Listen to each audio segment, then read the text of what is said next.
कहाँ पढ़ते हैं? ये सीवीओ वाली साइड पे क्लिप मैं आपको बता। जी तो नाजरीन, ये औरत आमिर लियाकत को अपना शोहर भी मानती है और उन्हें गालियां भी दे रही है। बताती हूँ, क्रैक मेरे पास लोकेशन पड़ी है। करेक्ट में 12 तो 50 में किराया हो। ठीक है, 12 कुत्ते का बच्चा देखा है मैंने, है ना।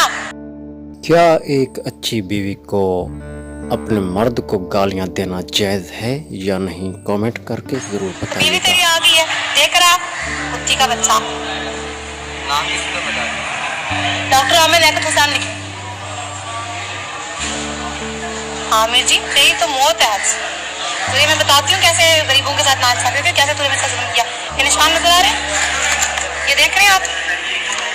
मुझे क्या तक के रखा था ना, तुझे मैं हानिया खाई।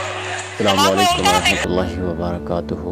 नाज़रीन, आपको बताते चलें कि हानिया खान के वालिद ने आमिर लियाकत के पाँव पकड़कर माफ़ी मांग ली, जो कि वीडियो वायरल हो गई है।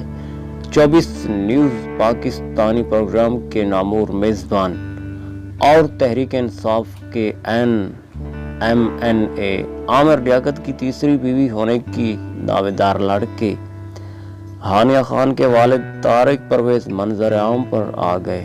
तीसरी शादी का दावा करने वाली हानिया खान के वालिद ने आमिर लियाकत से माफ़ी मांग ली। तारिक परवेज का कहना था कि मेरी बेटी का आमिर लियाकत से कोई निकाह नहीं हुआ, मुझे इसका कुछ इल्म नहीं। मेरी बेटी ने आमिर लियाकत पर निकाह का झूठा इल्ज़ाम लगाया, जिस पर मैं माज़रत ख्वाह हूँ।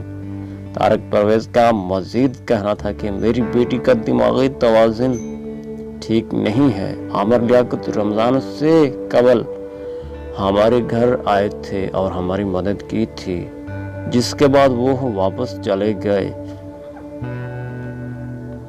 वजह रहे कि हानिया खान नामी लड़की ने आमिर लियाकत से निकाह का दावा किया था। हानिया खान का कहना था कि आमिर लियाकत हुसैन ने इस पर काला जादू करके उसे अपनी मोहब्बत में गिरफ्तार किया और फिर इससे बेवफाई कर डाली। आमिर लियाकत ने इल्ज़ामात